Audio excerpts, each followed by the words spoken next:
conversation about ICE tactics, there has been a question about whether or not it is legal for a federal officer to demand that you validate your identity on the spot just because they've approached you.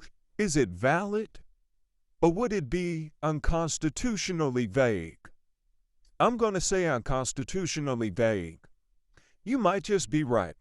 In 1983, Collender versus Lawson, a case regarding credible or reliable identification, the courts found requiring people to have credible or reliable identification is unconstitutionally vague.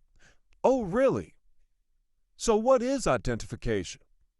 Okay, in the mind of Justice C.J. Young, a suspect is not required to give an officer a driver's license or any other document as long as they communicate it by a choice of their means.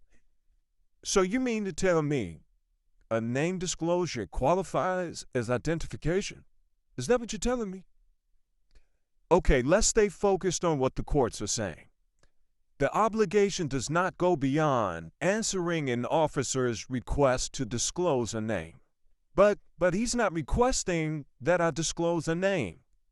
I know that can be scary and it's confusing, but the courts have decided whenever a law enforcement officer approaches an individual and demands identification, the only obligation is to disclose your name. But what if he doesn't accept my name disclosure as identification? Then what? Well, you have a decision to make. Will you stand up and exercise your Fourth Amendment right to be protected against unreasonable search and seizure, or will you consent and continue to allow your rights to be trampled upon?